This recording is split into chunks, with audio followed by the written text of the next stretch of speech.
और उसी समय लला देवेश देर नहीं लगाई, रथ में देवकी बैठ गई, पीछे से एक रिसाला है और ताके पीछे कंस राज।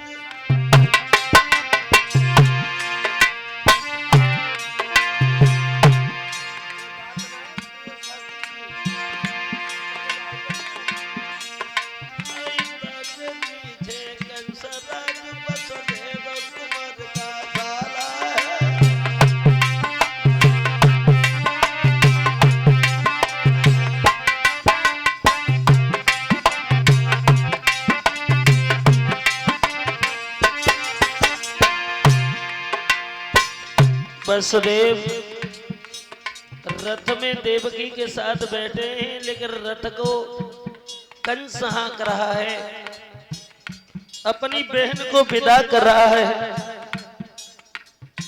बहन को विदा भाई करता है, बड़ा हर्ष है। लाओस नगरी से बाहर कर दूं बहन तुझे। आकाशवाणी हुई है, कंस जिस बहन को हंसी खुशी से तू विदा कर रहा है, लेकिन ध्यान कर ले, कंस कंस मत भूल जरा,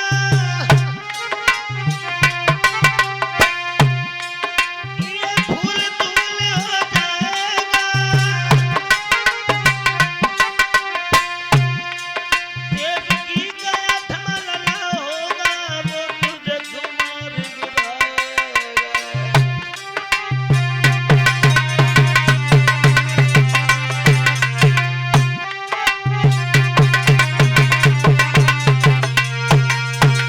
आकाशवाणी हुई है और एक कंस बड़ी खुश है, बड़ा हर्ष है तुझे। और जा मैं कह रहा हूं, जिस बहन को हंसी खुशी के साथ विदा कर रहा है, उसी लड़की से एक पुत्र होगा, वो तेरा काल होगा। कंस बोला, ऐसा कोई हो सकता है जो कंस को मार सके? ऐसा नहीं होगा। क्यों? तू क्या मालूम है? बाबा जी, कंस ने सोचा कि हम वृक्ष को नहीं रखेंगे जिस पर फल आए। अरे कंस ने और लई कटारी, हेलो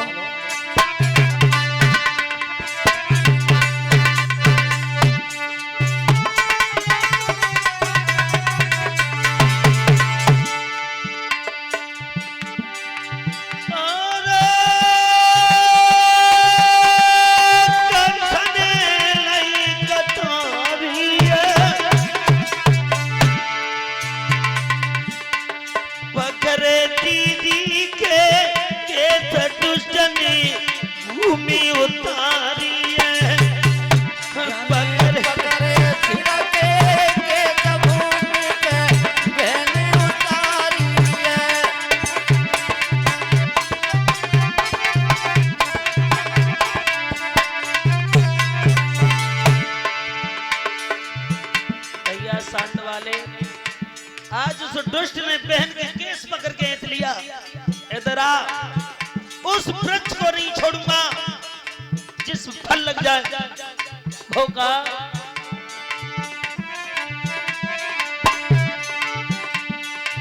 अरे तेग में आतन में डांटू, सीतू तेले ध्यान तेग में आतन में डांटू, जा वृक्ष पे फल लग जाए बाएं में नीचे से काटू,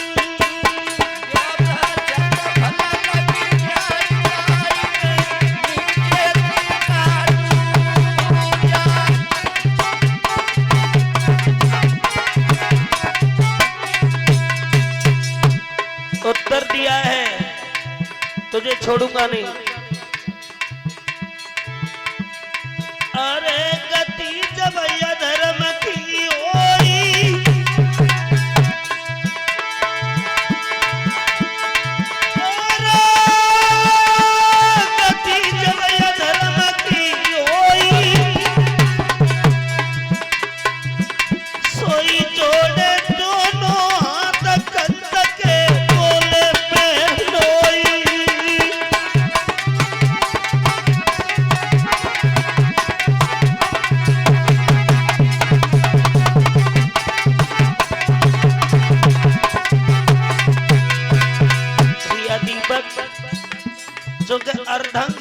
चुकी थी वसुदेव की। जो देखा कि मेरी पत्नी को कंस मार रहा है और देवकी कह रही है भैया ऐसी बात क्या बन गई, अभी तुम मुझे विदा कर रहे थे और तुम मारने के लिए तैयार हो।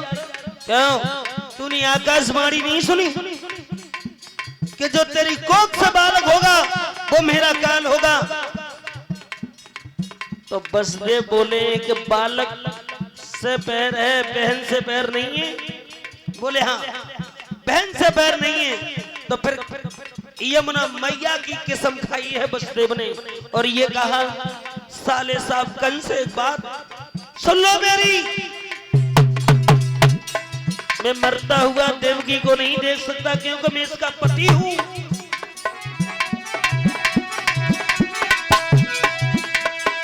अरे बचन यमुना कहते जाऊं, तेरी बहन जन्म लाला पाए में मथुरा में लाऊं।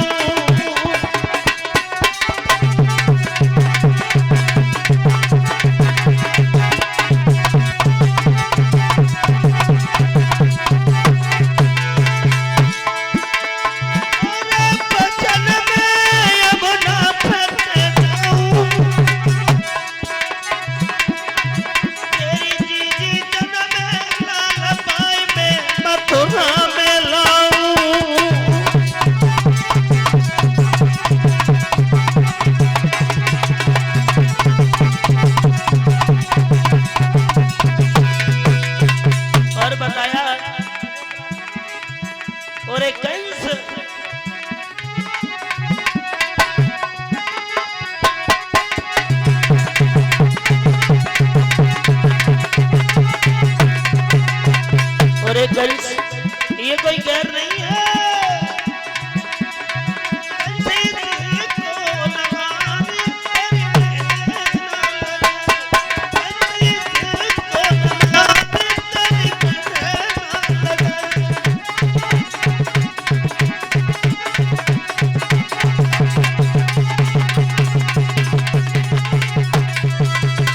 अरे राजा ये तेरी बहन है।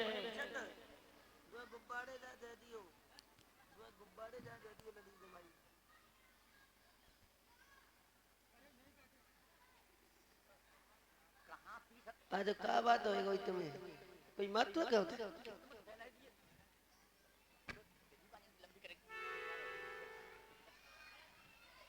उत्तर दिया है कंस से न मारो।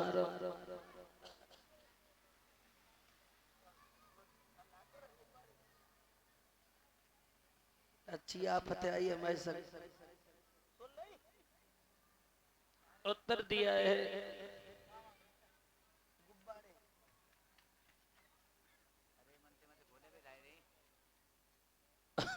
उत्तर दिया है परेशान ना हो, परेशान ना हो। जो तुम्हारी बहन के बालक होगा हम लेकर के आ जाएंगे।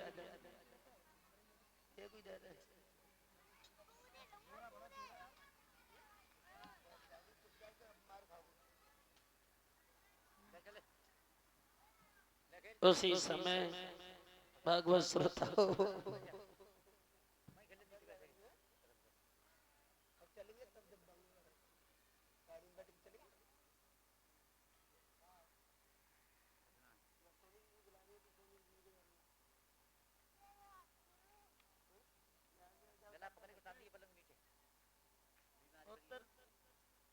उत्तर दिया है। तो कंस ने कहा कि ठीक है अगर ऐसी बात है तो हमें ये बालक ला करके देते रहना।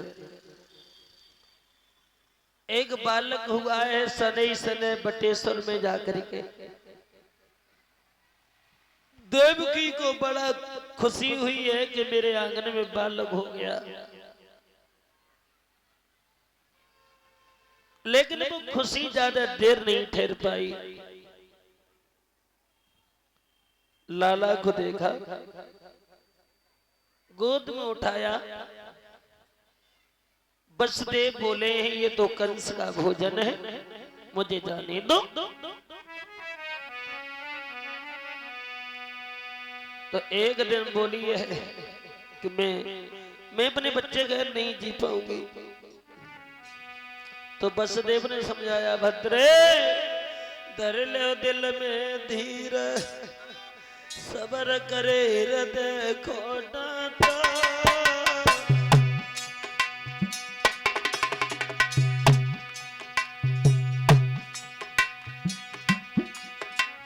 पिता के चोरे बिना बग के घरई में काटा। मैंने वचन दिया है तेरे भाई को, लिखो वही ब्रह्मा को लेखो, और नहीं कोई हुए कि रह नहीं कोई मिट भैया देखो। सुनतई मैया रोन लगी, भर बेटा की जेठ मात तब ऐसी कहने लगी, लला बिन में मर जाऊंगी, बिन बेटा के आंगन में मैं जी नहीं पाऊंगी।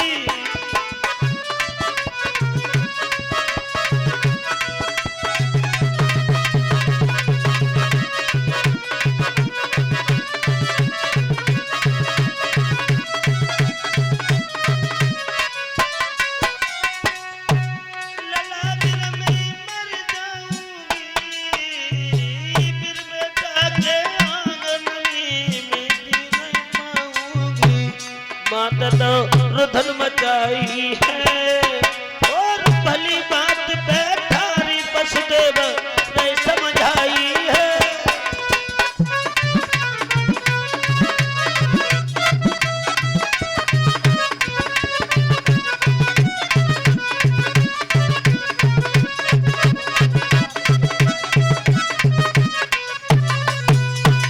भागवत श्रोताओ, लेकिन उसी समय के लेके वसुदेव बेटा को मथुरा चले।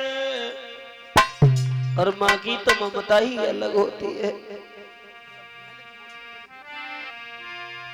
खेले के वसुदेव बेटा को मथुरा चले, माँ की ममता खड़ी की खड़ी रही गई।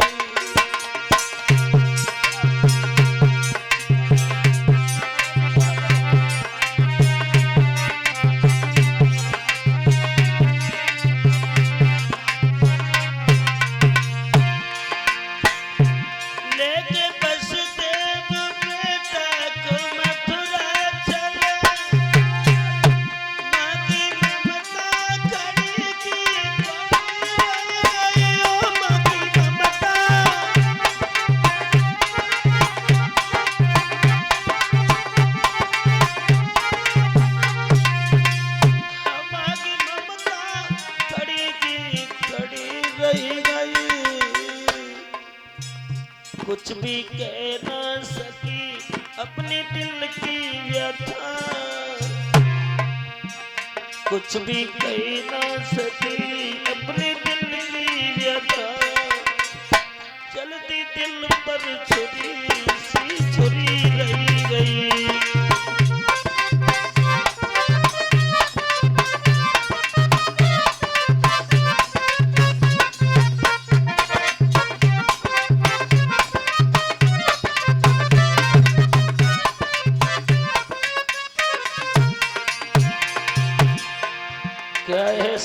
क्या है समय का चक्र।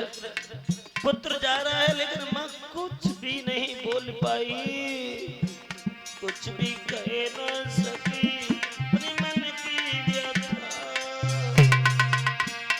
चलती दिल पर छुरी सी छुरी रही गई।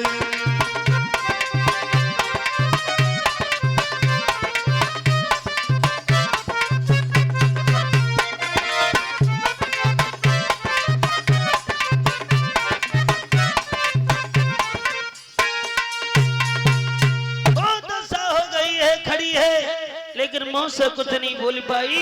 वसुदेव ने लाला उठाया, सीधे मथुरा के लिए चले गए। कंस ने कहा, आइए बहनोई, क्या बालक पैदा हो गया? जी हाँ, बैठ जाओ। तुम तो बड़े वायदा के पक्के निकले। खैर कंस बोला ये पहला बालक मारा क्या बिगाड़ेगा भाई, हमारा तो काल 8वां है। नहीं, ले जाओ जाओ, और 8वां बालक हो जाए सो शीघ्र ही लेके आ जाना। कहो कैसी रही? बोले बहुत बढ़िया। कंस को लाखों दुआएं देने लगे हैं। कौन? वसुदेव। भाई कंस मेरी उम्र भी तुझे लग जाए। और जब बालक लेटा करके देवकी की गोद में दिया, देवकी लाखों करोड़ों दुआएं देने लगी। भैया भैया तेरे जैसा भाई नहीं है। इधर देवर्षि नारद ने देखा, भाई रे भाई गजब हो गया, जहर के गड़ा में अमृत की बूंदी, ये कैसा हो गया? सोई नारद ने पीड़ा उठाया, नारायण नारायण करके ये कंस के पास आ गए। कहा सुंदर सा आसन डाला है और ये कहने लगा है, कंस आइए देवर्षि नारद, तुमने देखा है कि हम कभी महात्माओं का सम्मान नहीं करते, एक तुम हो बड़े आदर से बैठालते हैं। न जाने कितने महात्मा उठा करके नहर में फेंकवा दिए, न जाने कितने जमीन में गड़वा दिए, एक वो तुम हो जो हम तुम्हारा आदर करते हैं क्योंकि तुम हमारा कल्याण चाहते हैं। नारद बोले भाई तो है, भाई तो सोचता रहता हूँ देर रात का तुम्हारा उद्धार कैसे हो, कब हो, कितनी जल्दी हो। क्या एक बात समझ में नहीं आ रही? कंस है जब कभी आता था तब बड़े हंसे खुशी में रहते थे, लेकिन अब तुम्हें क्या हो गया?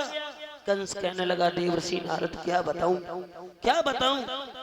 आकाशवाणी हुई थी देवकी के 8वें बालक होगा, वो हमारा काल होगा। नारद बोले क्या अभी कोई बालक पैदा नहीं हुआ तुम्हारी बहन के?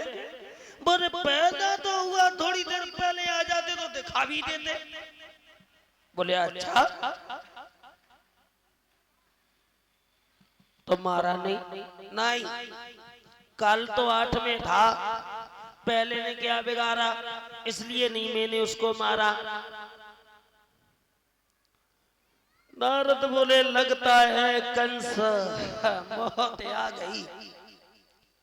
जो मौत का नाम सुना कंस बोला बाबा जी मौत आई, कितने आई, कहां से आई बताओ ना। बोले दिखती नहीं है, दिखती नहीं है। नारद बोले मौत का समय जो निश्चित है, कि मौत का समय जो निश्चित है, और बस उसी समय पर आएगी।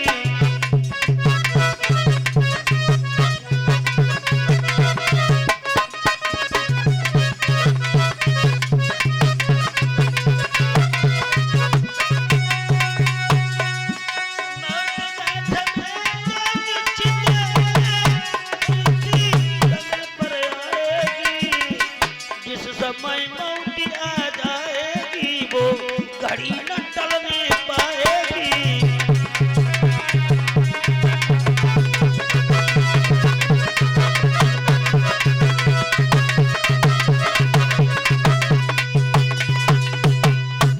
कित से आई? बोले अपने आप ही तुम्हें मालाएं। एक 8 पंखुड़ी वाला फूल उठाया और समझाया कि ये फूल दिख रहा है ना, इसमें 8 पंखुड़ियां हैं। पहली से गिनो 1 2 3 4 5 6 7 8। अब इसे छोड़ दो, दूसरी से गिनो 1 2 3 4 5 6 7 8। मैं समझा नहीं? अरे समझोगे कैसे? अगर समझोगे नहीं तो फिर मरोगे कैसे? बाबा इसका मतलब है कि देवकी का एक भी बालक बचना नहीं चाहिए। बोले हमने कब कही के मारो? एकदम कंस भागा और जाकर के देवकी के गोद से बालक उठाया। सोई बेटा को घुमाएगी पत्थर में जब दबाओ।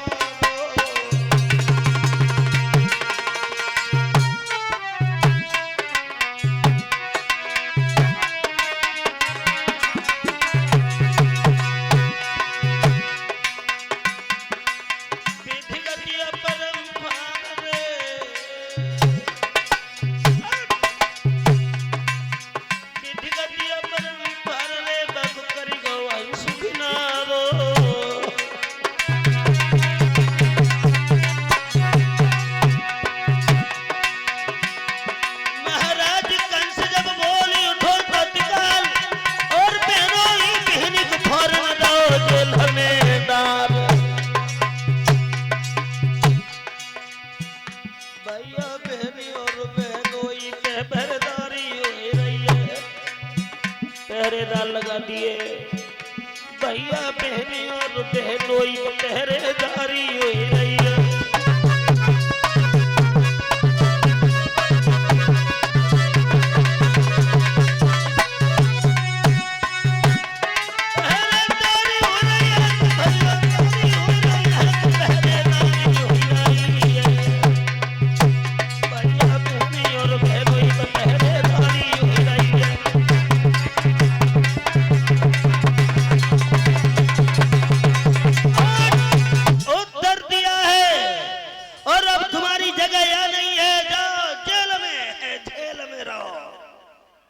कैसी रही का इंतजार कीजिए, बोलिए लम्बू का। मैं कहूंगा थोड़ी देर रुक जाइएगा। बालक एक नहीं बालक 6 मार दिए कंस ने। 7वां गर्भ भगवान शीश सागर में बैठे ही और ये कहा लक्ष्मण जी युग त्रेता में हम बड़े बने, अब तुम जाओ बड़े बनो। कैसी रही जाओ ना। तो गर्भ धारण करते हैं, आते हैं। भगवान ने सोचा सीधा है भाई। और एक बात और है, भगवान ने अपने आने से पहले अपने परिवार को बसाया। जिस तरफ देखा जाए उस तरफ लड़का ही लड़का। आ जाओ लेते ही खड़े के वो आ जाओ। रेंदा पैना छदावी मनसुगा मदन संकीन लड़कन के नाम अरे अपसराओं से सारा दिया जाओ। फिर जालक मोहल्ला में देखे तालक बिटरियां कतरिया भतरिया और मिला मदन बिटरियां पैदा भई। ऐसे भगवान ने परिवार बसाया।